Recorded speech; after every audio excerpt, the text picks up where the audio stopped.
guys, this is Untouchable Mama. Thank you for watching our video. Thank you for being there for us. Please do not forget to share with your friends and press the notification button. Also follow us on Facebook, Untouchable Mama page.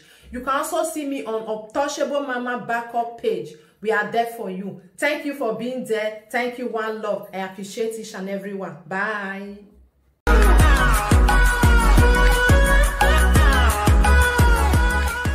And so what? Who give you that right? At the Tunubu. Who give you that right? Whoever protect you are. I ain't donated or I would do. That's what I don't like. They want to Paris, Larry. I don't see Mama one married, but they want for a hour. Correct, but they are married. If they want here. I'm on nowhere. There are swear. Though we are married, but Mama married, bro. I'm on nowhere. A church of the other. The church, no. If you marry that, if you marry, but just no. But if you marry, but you marry, that is my choice. So we're not talking about we're not. Waga video na wa mula koko gun o la koko na die ge no ko na no wana o ko na no konde wana o ko na na mo do wa no mike no hia na o bewe na ni gbofo lai gbe na we have a gwa bati gbe o la koko e jo lo si o wori se o la koko igbofo o wori se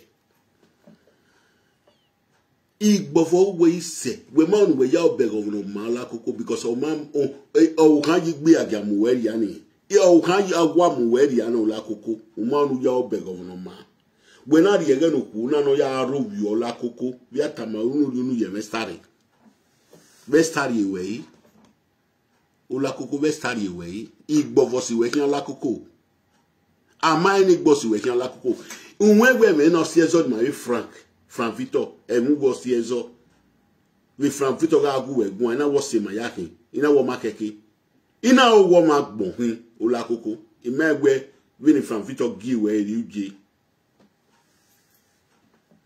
imegwe no gi we riuje megwe ado ya fian la koko sisu bo aya me fian we na ki ere no ku na no wo na mo do wo na no bo gbe na una we no gu egun awe ji o me se ra bi ju e ki o la koko when I walk bono be that bono be when I do more you will wala coco or how white or can't buy a way also where Wavania or Mac by also where Wavilla coco. Where I do more where I feel more good. Oh, mo, eh, if you give you a check enough, give you a check for neck have you, give you a check for neck we have you. La coco, well, you have it. Where am I be? Am I be?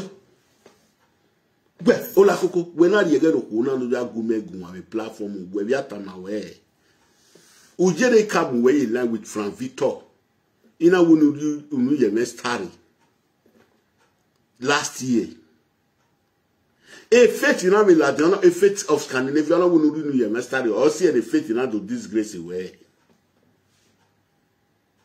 since we man we hon here since a personal eightness uwe wa 18 personal wewe eme no season wa we na no migo no ri nu ye mestari o season wa na no migo e na no migo we esta wi okorion no no ri nu ye mo eri o season wa una pa obe na no migo since we zoom dan no zeni igbovu no lawe gbe ni e ki ama ona yo bowu no si we hin ola koko ya fi we no ko ni je gbe alajan no da ti o ni yan ti eme no o meyi but ya la diana jasen wa oleluwa sota waya emi when egu egun we respect na my gui am I so amugun gbegbe o ma respect egbo e when wa go abati guani abati nu dan no lo si o ma go to no yoge no ma no ma ro to ti yen o wa jemi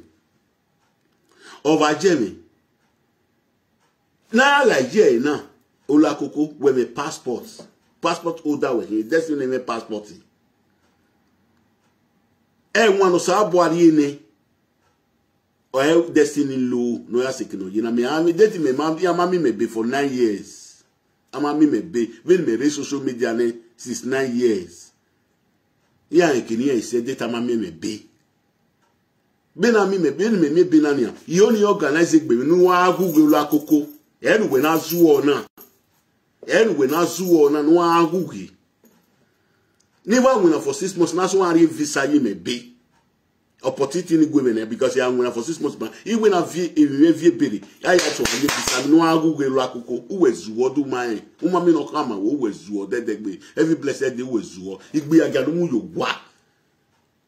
No ma gbe me nwa ya gbe nwa you ohun gbe na ye gelo kuna lo akoko na rob you we know dey me pari nwina no na san ladian ola koko me pari nwina no na san ladian ola koko wan mu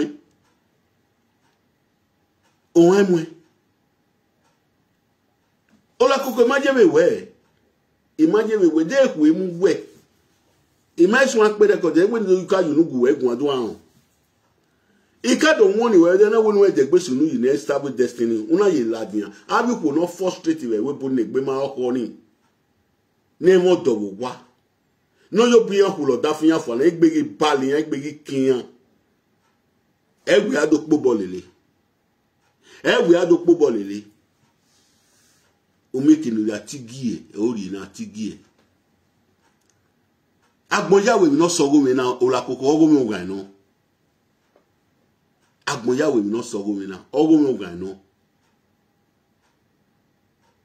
na asanfu okwe aya fo kwede oye kirai iwe ni afitama we asanfu we no ya fo kwede oye kirai ola koko kiregbe ama ebio we ya zone owoku wenen we ya afio mogodokun wo we palo owo kan ro the first room wo wa owo we are the first room wo wa we we kia wo wa we afio mogodokun momo ifio momo ifio yiwe we kia kene kirafia yiwe we kia fuko ne kirafia we ya zone owoku wenen la koko iwe ni ya kama boni eboni record enemy na zeduna e record ne boni ya gbo because eboni ga azebo e boy boniga aze ido ye recording this disgrace you have since say we ma gba abi gbe agia na we kino so mari igbe agia gbo my destiny olakoko igbe agia gbo my destiny yan agbu we destiny na we to titi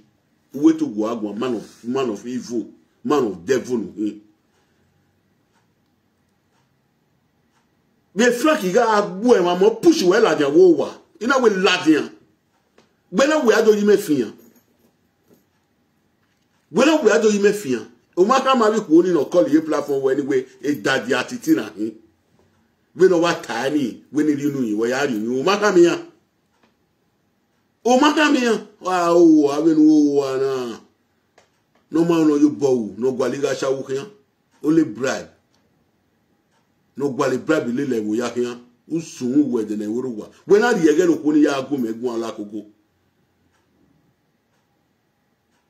we na ri ege no ko ni we amogun me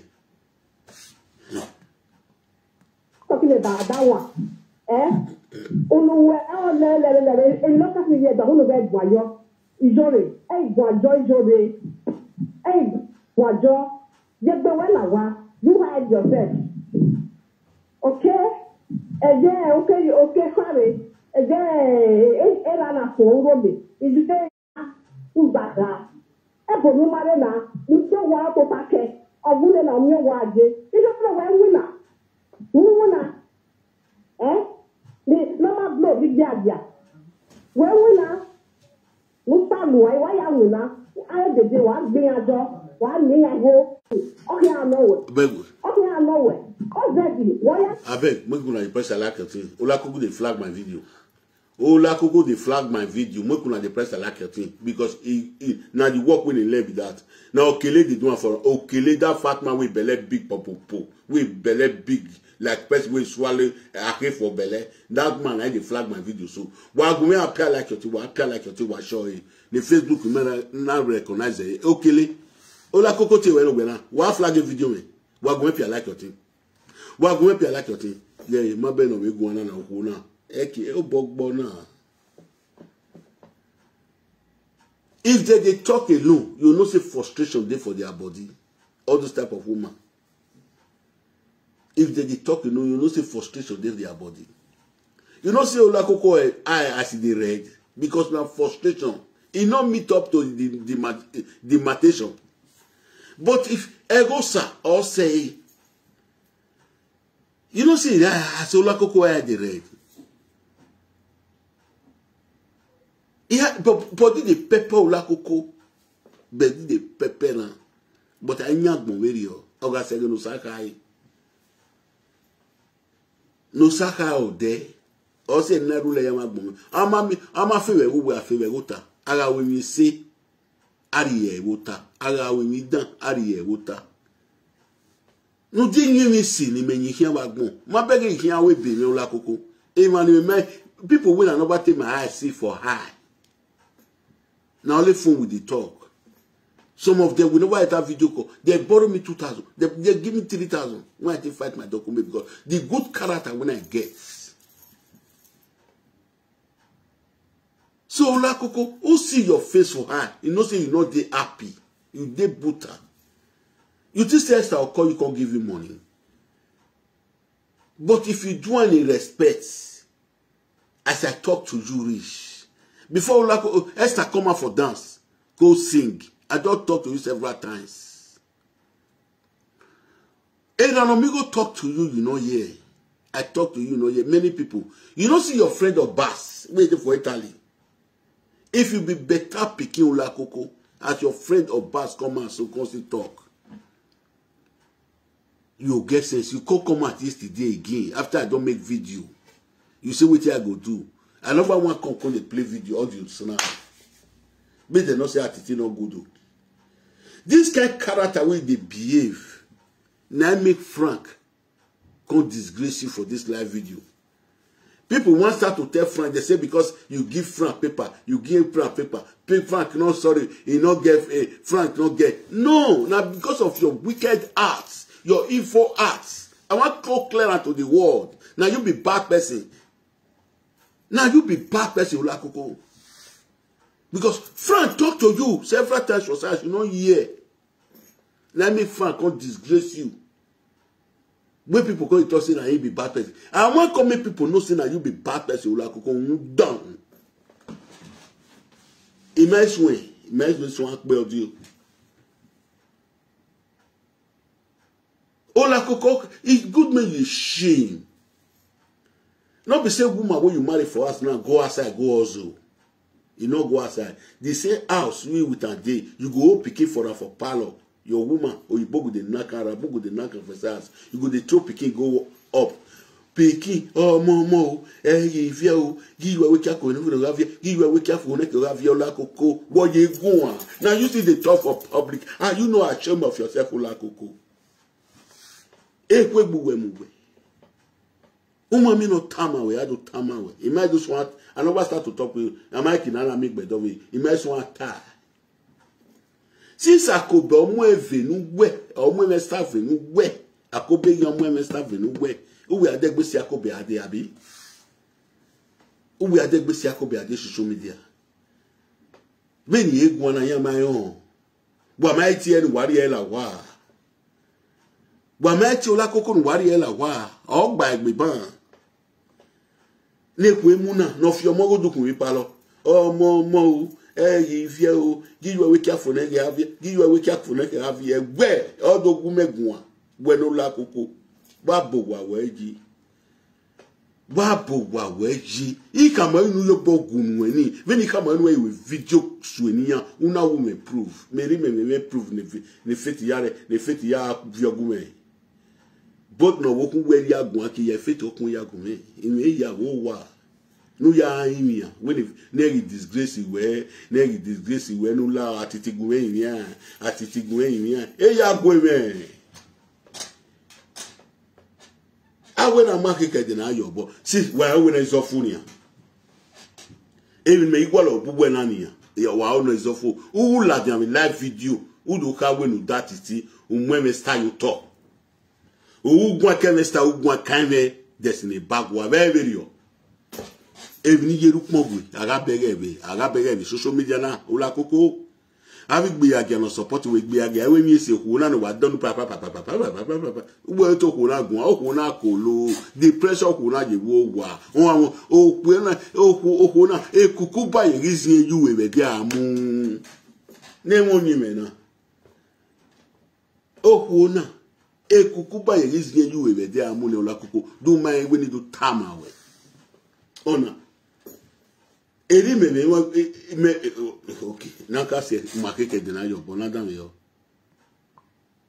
be ni dan ya ti jo ya pe di dore wa ya pe ge no digo eni ka no wa ya on no wa ya ene ni go ti u wa wa ma ya wu na wa no wa work I de no wu na wa re ya go je ola koko na nu we kana ola koko wina igera ola koko ya oyi owe MC leli kuna MC abi kune gege yono ya MC wono ya follow people wey no road wey they go blend you may you no road uma when we me passport na when a destiny will show we London or invite you ola koko ade o at all you know important people MC we ya we be ni MC we ya we be oga mo we me na me passport ni aseti ya kiyan la ni wo na be na stare e London we no re London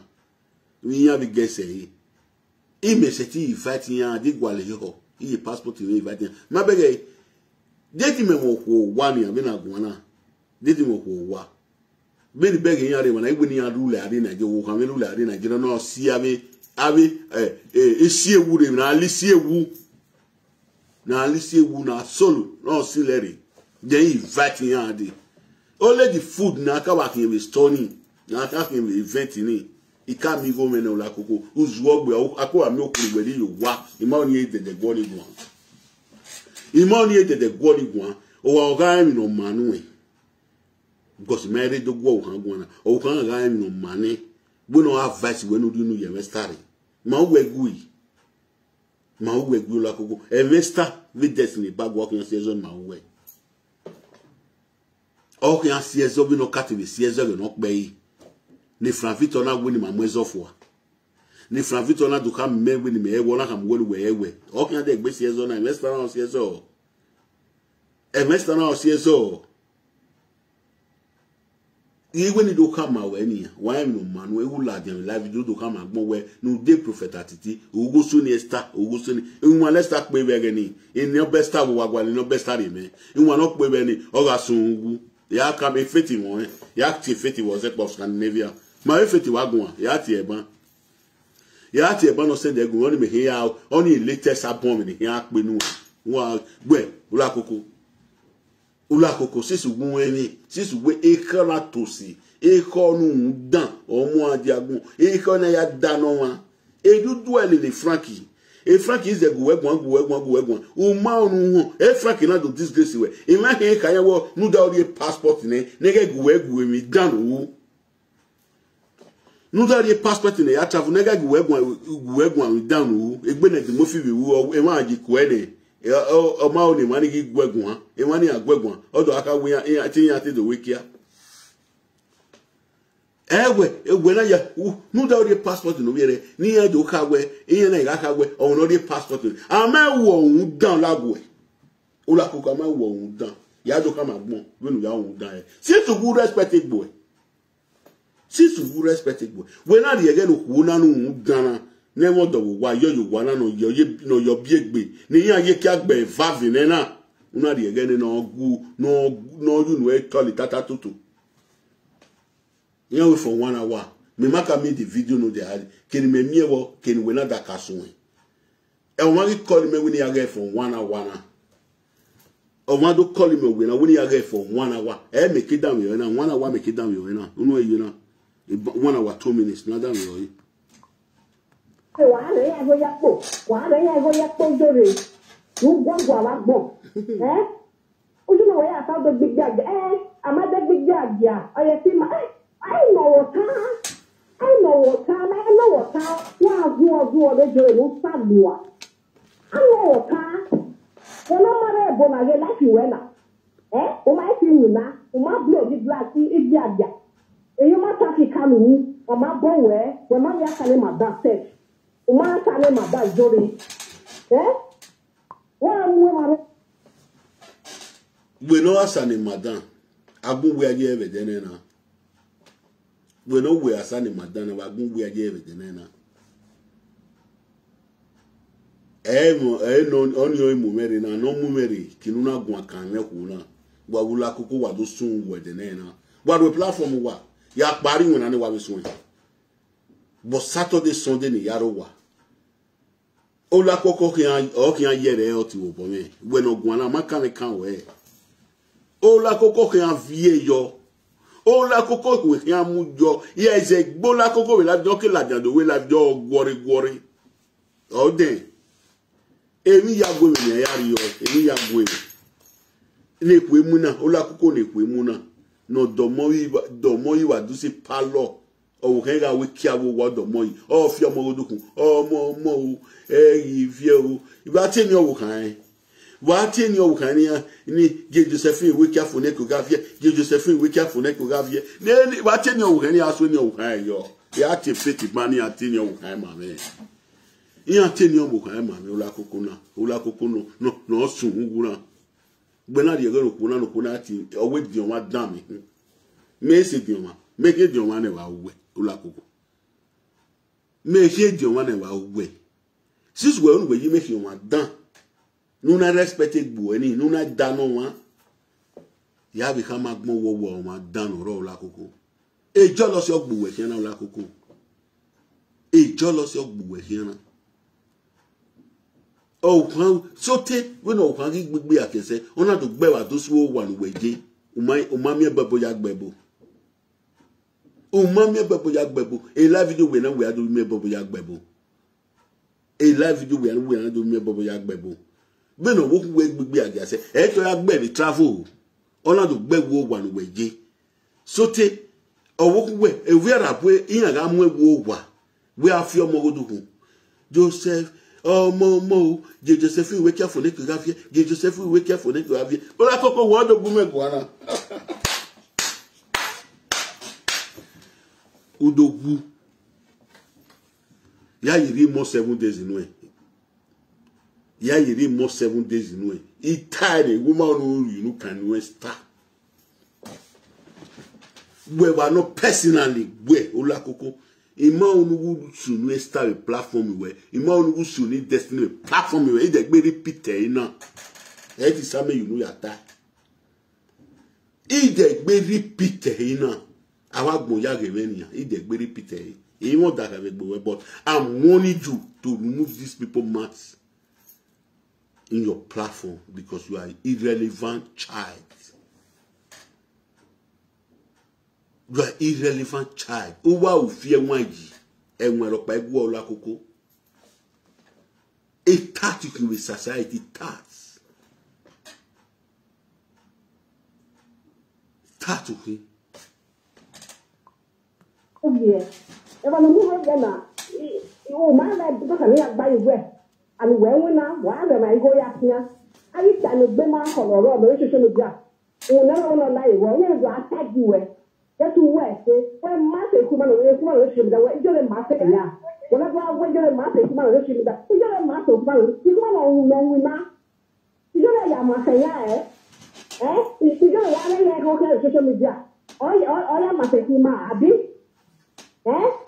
When I keep why is it not very big? And you're not cool. What are they by the social media? I don't journalistic. But what's the why you're there? Or might you want on my go? Many of them don't want one another. Why was on that boy? May you not go at quickly? Oh, why not go? Oh, mamma, we go. We went to women when I went to where what beira, what bidu, acha would down. Oh, mamma, we go. Oh, we with destiny where we go near. We had to go on social media. But we had to yak a magmo woman we go. If you had to wagumeti, or we go one or the go with me. Every I say, oh, no, when I go. Then the mega when I go better, swim and not go, may I will be. In a team was with Canada, and one not team where. ena gbe no ziegbe aso ya ri ogene igele swenwina ipe gba van e wona 500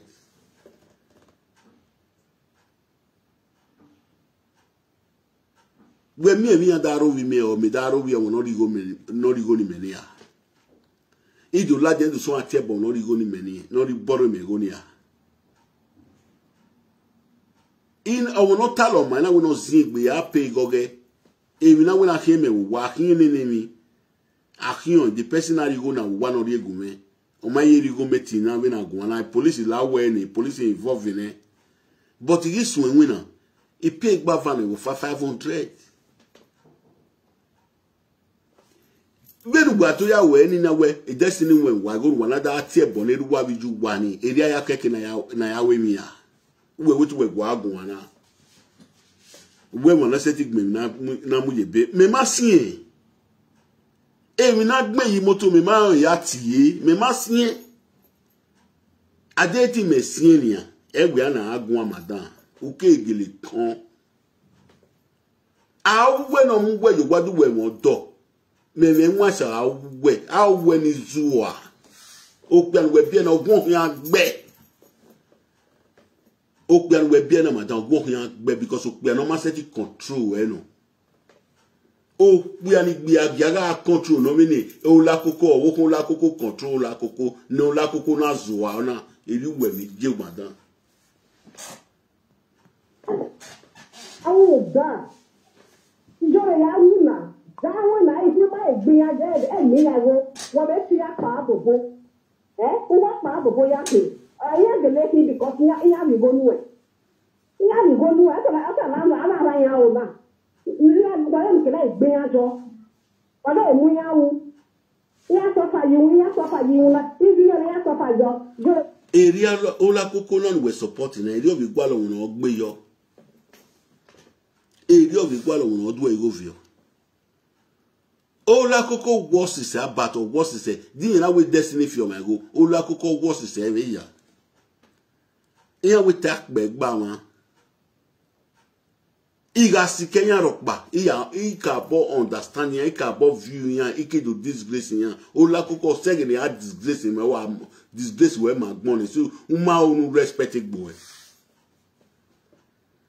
uma onu respect gbo meje do amogun ogun o mi la meje do ti e enwe mi we mi ado ta ma gbon kina gi o ma se mi ado gi we ma gbon se ola koko u bege di mo finia ubege o ikpoto yuwo wa iya ze lo social media na picture wo kan picture wo kun gbe ejati social media yan ma e ma no kata yan ma go ata mo pe no la e o la ko ke fu e mu gbe no e broken English e we ni avie video re boni gun e video re boni mi ado ya na like because mi e boni ga aze boni eboni a interest in aze maben me na ye do so na me se di zeboju me se di do zeboju we na me aba be video boni ba eboni na wa ye bo so we me wa ye bo follow up you do that disgrace we ma gbon we not a we man of the truth imani dam yo ku na no me na imani dam yo ku na no me na ni ye dam yo here ni dam yo here o se fa yo gbe e bi agbe o wa da camera o fi e go kia o fi e kwa wa gbo o da won tutu ma ko yo wa da we be a set camera we be a film go we be a set camera we be a film go e Suleiman wa gan wa ya ti me onwena e Jeremiah no re ala di no re onwena head of him go wa ya pay 30 na uwe go agun na Omega ministry onwena we make no na onwena ke do 7 yo ni head of him go ya you see 7 yo wa zaga ugo agun we man go no where you go give prophet Jeremiah nwena wow agun na contribution o jere ma On va dans le coco là. On va dans le coco là. Abato Bazé. Ma belle. Ma belle. Stop jealousy. Hey, Bovoma. Ola coco, yo be va goumou. Ola coco, yo be va goumou no kekeru no buyani. Awa igbo obo no bira gbo obo no bije. Awa no gbo ekiana nu ya domo yiwo wa. O kan we are ina room we are palo wa fi omo godokun Josephine ye fie o gi you we careful ne ko gafie gi you we careful ne ko gafie awa ni o yan agbo la koko awa ni o yan agbo e wo han Hey, Bovoma Abato Bazé. o matin meti de egu egun an wo Abato Bazé na because iti wa ri ege no oni o se ihe na pe video na gbera ni an ohun ni gi ewe lowo yeye Abato Bazé na wa agbe dedegbe agbe ohun dan no lo se ma koto no ran you say no agbe no do ni ihe pe video na gbera na iwe ni do kama we na ni you know you must have a destiny because we suni Abato Bazé yo because me ada yo Abato Bazé ya gi we e mi no gba no do ni ya stop him na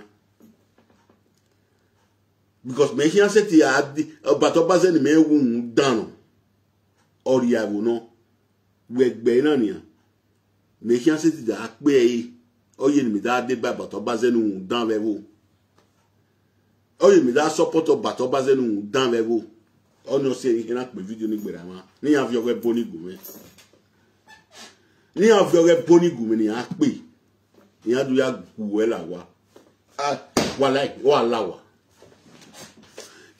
ola ko igwe to alawa o si me vene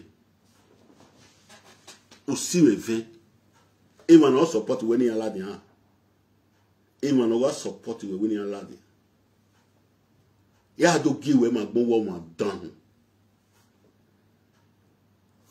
we era no mi go guwe gun o ma ri daro pa no se ti guwe gun no na digo we ri mi ami we gwa lona we no wo kan gbigbe agia se o kan mi do gbigbe agia wo wa no we vi o ma ya yin ba wa igo no we can do one live video we ya yin ba wa ula koko we no wo ku we gbigbe agia se ona we do gbe wa desi palo we to tai we na si oga e palo no we na we live video na we another agbo megba e ogugbe no wo ku we wi e wi ogwa a ke na tie bono na si megbo la koko a la koko e boni ati va na bi ko na ti va yin ohun ya mu mi ni ama because o wa na wa jene nuwe na mu o pe na mu o ku gbogbo palo nuwe bi je ni we to tai no pe na wo o ku gbe nuwe na fi omo godukun Josephine lele we careful omo mo vie dire Josephine lele we careful omo mo vie dire gi you we careful na photography gi you e we ala ti e bono na si me gbo wa be ju wa la koko wa so we de na we ro wa e ka do boy we na ya we be so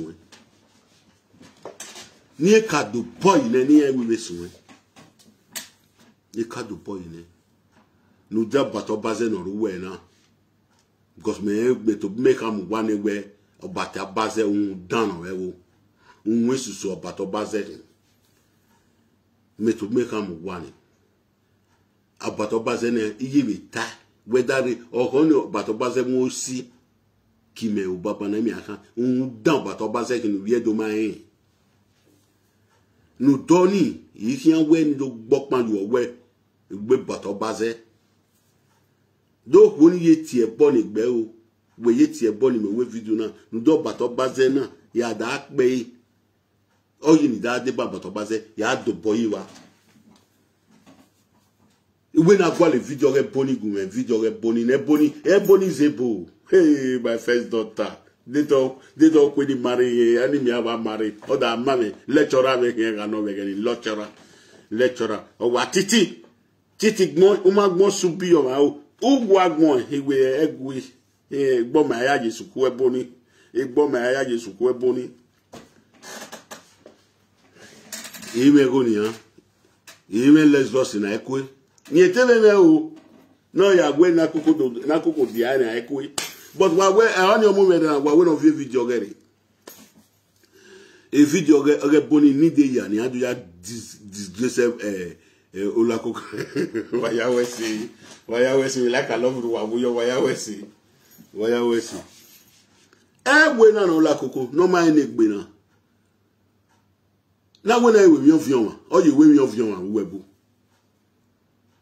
E palu when I will live video ni na wa gbe ni. We my own one, we own one in here. Iya mo afogu we one here. Olakoko. Iya zemwe de ba fogu we own one we ana da ago megun. Hello J. Ma? Hello. Call J. Ah, my friend. My friend.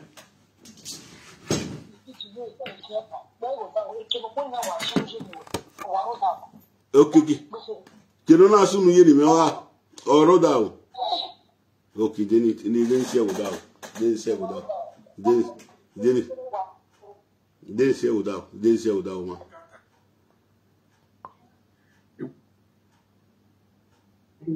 Oh, ja.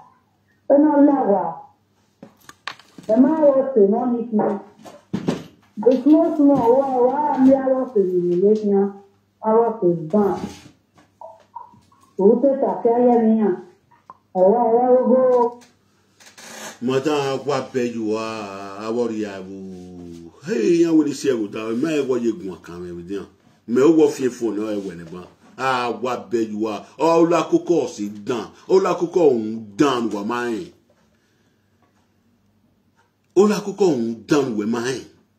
Tak beg bawa, he make back bay. I was in making, also no delewoyi, also no delokbay, also no delokwoyi. Also, no see one oko. I know that magic school nania, when I out till me. No, that magic school, when I out till me. He made to unite, my new generation. My Nayaka, do now, damn you, Umanu damn you, Ijawe. Ola Coco, we had that bole de Buhuna. I shall down with him. Well, Anahuna. I shall down with him. I shall win ye see. Ola Coco na walk bob, no be that bob, no be you, we had that bole. Ola Coco, no gada, oh, why? Here be the 50 euro ne. Ola Coco no my own why? Here, mamma, a 4 gear with 1 and 4, a bath for Nazem whereby, no young what. Ola Coco, we had a football lily. Now, what bed you are, no one soon walk, no, my wagmo. We are who were wagmo. Me boela je with a bonny deli wa be you a bera, ravi you no give a be a gano do basha we boni, you know you was sign. Era we no give a shower do, you know you was sign when you basha no mind neck benny. Winnie a lad. Winnie a lad. Need down here, Rihanna. Bravo, I am all Carl. Eh, where's the yellow gate? Ola Coco, where the again do ya guane, where Tiana was a yinogi, where's the Achawonogi. La Coco, man of the evil. Jealousy boy, Wagmon, it bovo weji. Beno woke be a gasse, honor to beva those who wear La Coco. Honor to be a gaba those who wear. When I got your mogoduku. Oh, Momo, you just a few wake up for neck, you just a few wake up for leg. Where clean so when ya. Eto we are big bag, we now get no big bag, we travel. Little we are big bag, we travel.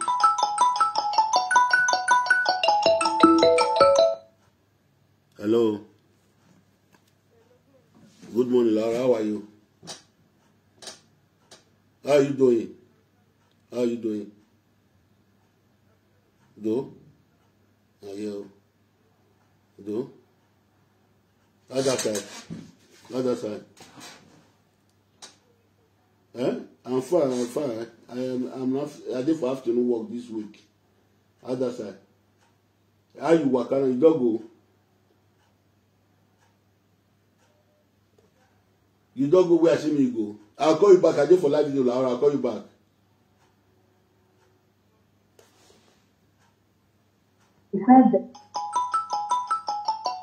Hello, J. Hello, J.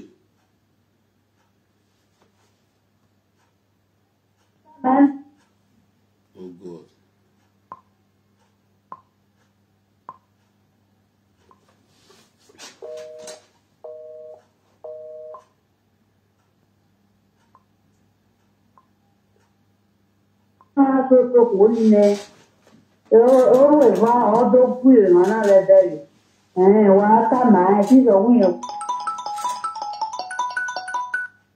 Hello, J.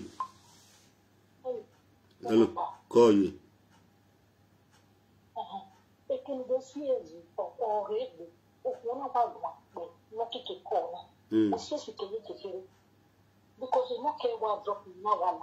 Okay.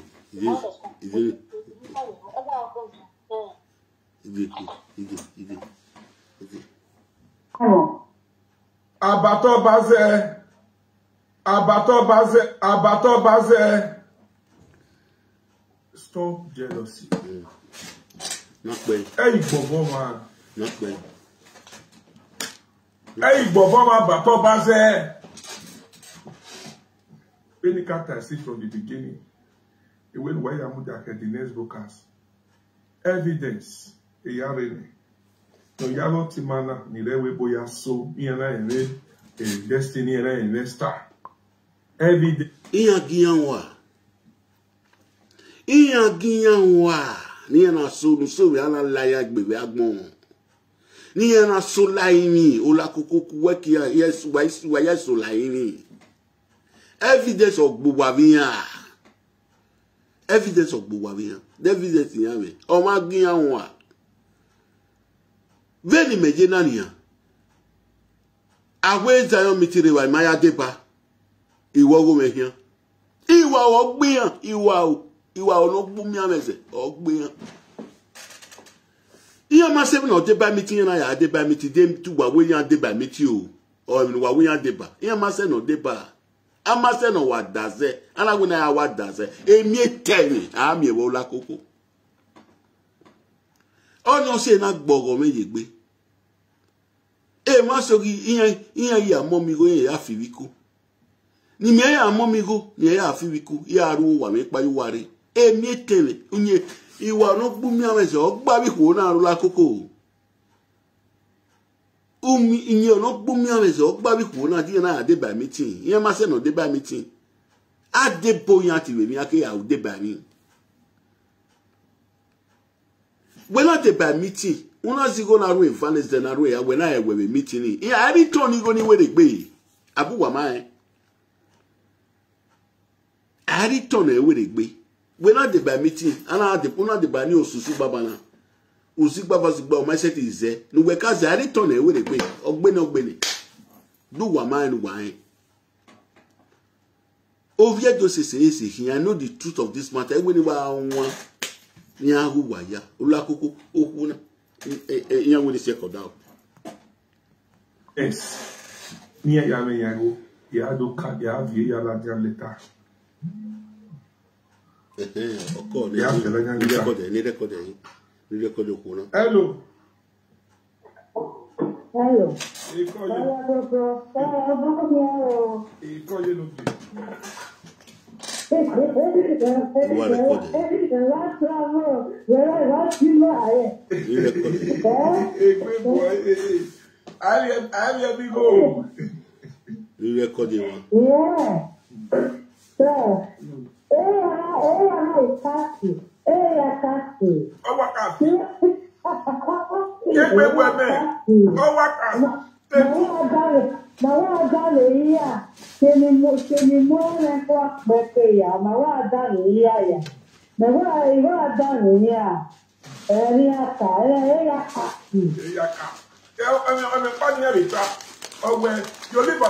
leg no go touch ground. Yo di bana mo o sa mo.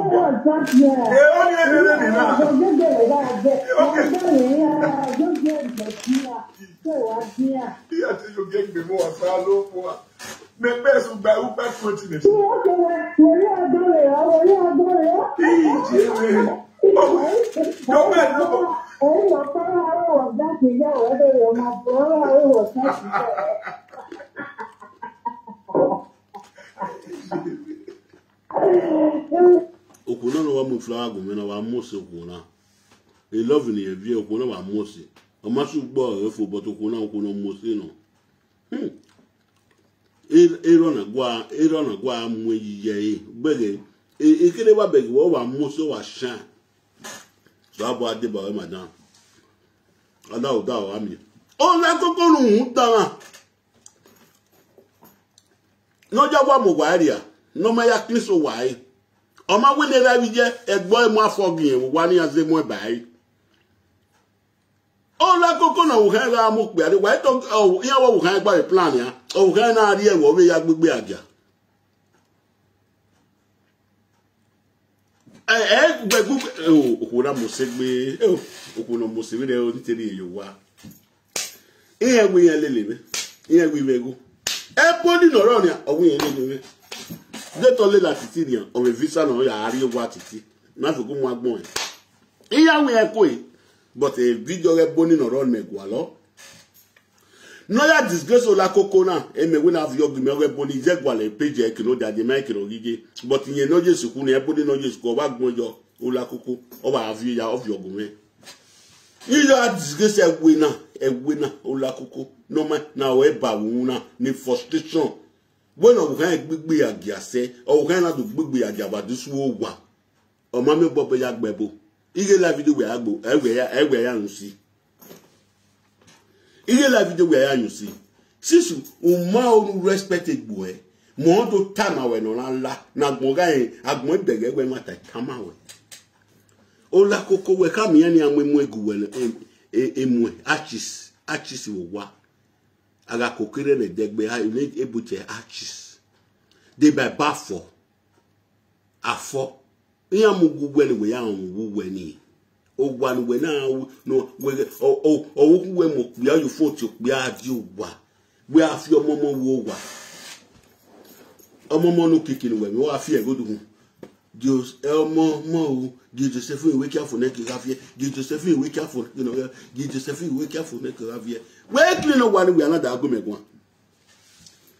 Everywhere cast fire. O wa we video wa we have that so. Eti me ado so. Ya do disgrace way. Because me wa gugun ani wa ka we video ni better we atiti have that so ban o we that gbe na ni year star. Eti me ado so. I me ado disgrace we magun. The only no ma gi wa hen. E ki ave nwa e wa we ko na ya everywhere cast. Everywhere no casting agbon abege ni ado tamawe. Agbon abege ni geden we kade ba me dey difference iro la koko agbon do bege yi. Agbon do bege wa go make a video na wa appear like your thing.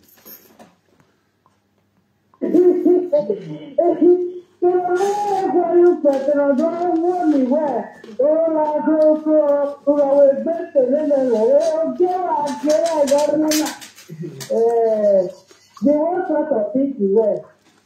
Here I tell you the last day, only for the mirror. When you are tired of money, not time, even no money. Ugo no yari never go. A money not there, a money no one get one. Hallelujah. What be do what be ra. Mother, what are what be doing? If you don't give work, be again. Your mama will say you are shall we go take our son. We go to our shall your mama not get go on with you anything for her. It must be yesterday.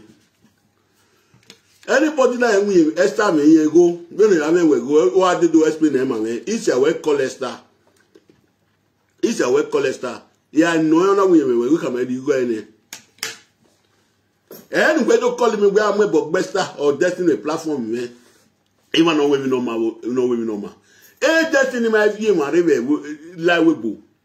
Have a musician. The year now, here the 200 in and Donny. Or my message is to the destiny, no man or Auni, Osaba, or yet by there. Ola Coco, where my passport? A passport will do a man who was set here via way 5 in Lawebo. I wait 5, who set here via way 5 in Lawebo. Unu where Mulawebo, they will mark Bola Coco. A fetus can live other Muyerina. A fetus can live your passport of it. Other Muyerina. The only way we wear Mudola Coco, they win a move. Because I want to wear those who wear all book winner, all log winner la Coco. It be a gala we do down your it be a gana. It be a gana lead you to another destination, my expert.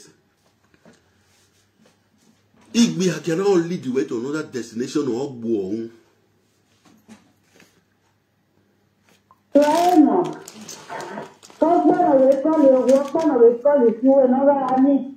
No money na joy I said no God different one. I call it over in here. On I call it I call it the platform here. You were very that man you were. I call it the platform in Opania here. No way when you are support to La Coco. Moka mae, we no call ye platform la Coco. Water, o ma support star. Odo bo la Coco de. Because we no mwe so ka mwe gbina. Odo bo de we ovie ra hon, ovie star ra hon atiti obuwe de. Odo bo de a we ta fi ma de o la Coco mari. When we call a platform, madam, we not a Ogola Coco Ramuru Yenia. Ye ma do call, ye ma call at it, Coco. Domono, when we hear na. Ola Coco and then one holy call. Ogola Coco Ramuru Yenia. Eto do to call what it is in Ola Cocota. Ola Coco na wa bob no be like bob no be. They told me Okan.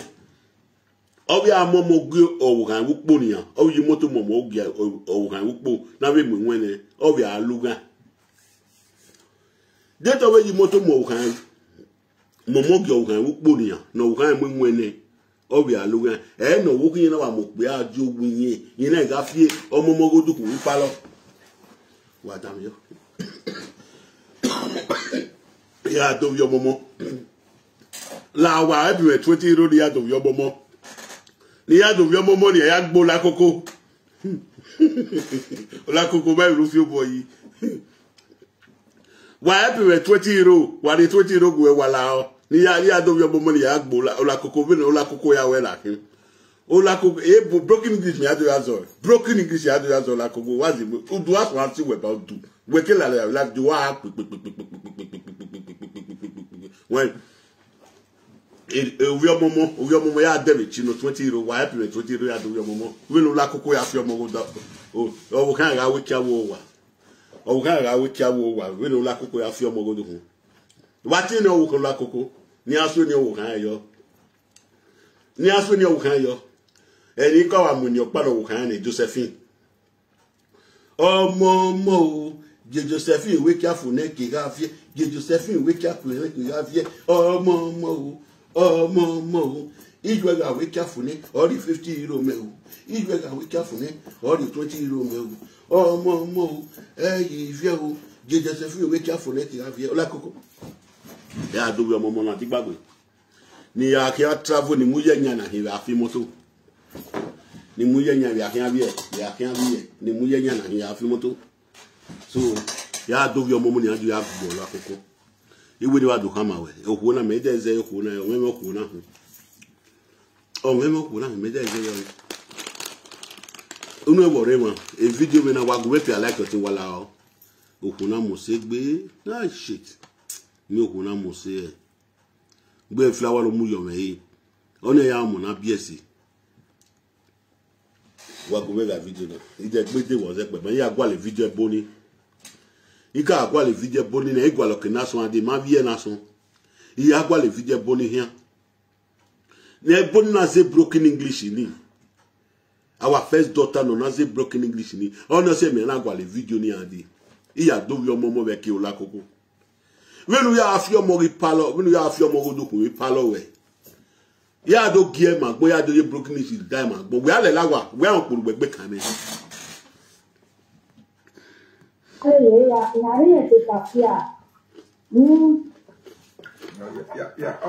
Eleka me have evidence in the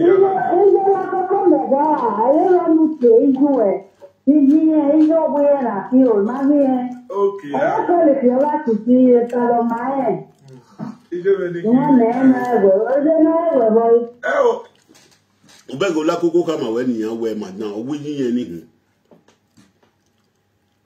okwo no me nwa na ogun a weta ogun a ola koko to bo ebe okwo me go aya tizoko yo wa okwo no se ti go wodo ro ma ga bo wodo no yodo ati e yo wa o ma ni lo akoko ka owo yin ni eti tafia mo ka me we no ya call ye platform la koko Mohammed onwe mi ko nita owo la koko wa muru me wodo gun me gun mi ga we video no owo la koko wa muru me o ma do ta ma je phone call ma call we bi ko na anu ala so ngu Igi manogie iwe next broadcast ni a o do we me nwa obero o la koko wete won ko ni le o la koko adi ai o te we nu ya egbe wo gbe gugwe me na o we o wa do this place o la koko because made me ado go la koko gwana we no gwana we go wo wa we no gwana we go wo wa made me ado so go la koko gwana. So it is tax every money I'm waiting for your next brokers. If the next brokers is well, we next brokers name me I do your momo weki. Me I do your momo weki you your paru no ya so. That way my do at drama. It drama ni mo anware here that no ta la koko. A drama ni mo anware ya da no ota do na ri oku dan yo wa ola koko no ma se di bu ode oku ni ku imu dede ku eku mu oku gwe ni o kan ma we na titire na niyan we na titire na la wo oda fun no wa won oku atiti ma le gbe o matama we ogele we go social media because we ku adu view social media owoku we go social media owoku we mi ku adu view we no owoku we gbigbe agase ona mo pe ajogwa we do rian o ma me gbogbo ya gbogbo i go no social media ni la we go social media i go ni ogwa lokian o ki wa pe ya ki wa pe ya ki wa pe ya ki wa pe la koko ya ka mu we anya me ya won pe owo gbodu gwan no mi aka mu we agbon ya we no so o wa titi level o la pupa ma bio ni expression evidence then I mean go na ya can feel like that's all ni dia go do buni ya do beg ni ya feel like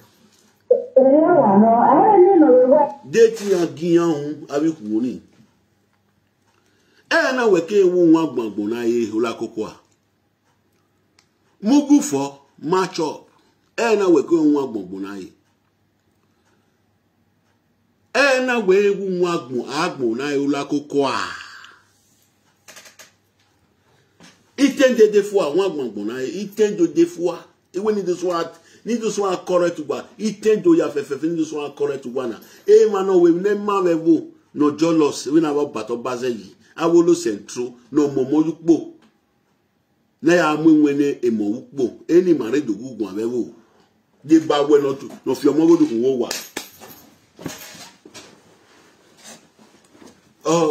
mo vie o menon la koko no menon la koko nera no ijo ewe kia wo wa o ebo ijo ewe wa o vie o Josephine de wefo Josephine we wan Josephine we wan le ade omo mo vie mi pa lo la koko uji me o testi we de dori no na testi wa kin azekwe